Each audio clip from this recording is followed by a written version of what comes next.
স্বাভাবিক নয় যে কোরআন বাদ দিয়ে যে কোনো পথ অবলম্বন করলে ওটা সঠিক নয়, ওটা গোমরাহের পথ।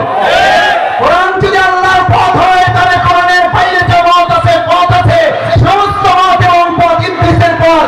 ইমানদাররা কখনো কোরআনের পথ, আল্লাহর পথ বা ইবলিসের পথে হাঁটতে পারে না।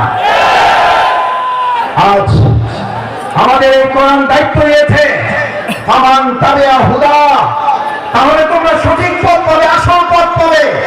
আমাদের এই প্রিয় মাতৃভূমি বাংলাদেশ স্বাধীন হওয়ার 53 বছর পার হলেও আমরা কি অর্থনৈতিক মুক্তি পেয়েছি ভাইয়েরা?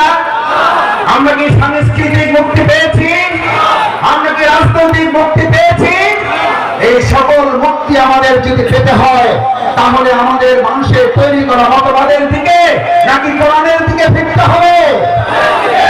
আমাদের গ্রামে, আপনাদের গ্রামে আমরা সবাই একটা কথা বলি, সোজা তো হবেন, মরার আগে হবেন না। কখন হবেন? কখন হবেন?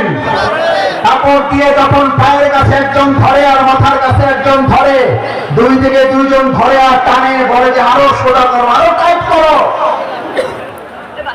ভাইয়েরা, মরার পরেই যদি আমাদের সোজা হতে হয়, চোখে যদি দেখতে পাই যে আমরা সোজা হচ্ছি এবং আমার সন্তানরা আমাকে টাইট করে বেঁধে সোজা করছে, আজ আমার সমস্ত বেকুয়াবাসী বাংলাদেশের প্রান্ত থেকে যারা এখানে এসেছেন, আমরা আহ্বান জানাই, আসুন মরার পরে যদি সোজা আমাদের হতেই হয় তাহলে জীবিত থাকতেই আমরা সোজা হয়ে আমাদের বাংলাদেশকে সোজা পথে পরিচালনার জন্য আর কোন মত এবং পথ নয়, কোরআনের পথেই বাংলাদেশকে আমরা সোজা করে পরিচালনা করবো ইনশাআল্লাহ।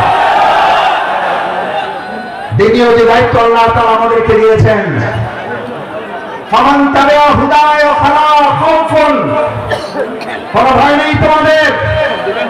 আমার ভাইয়েরা আমাদেরকে ভয় দেখিয়েছিল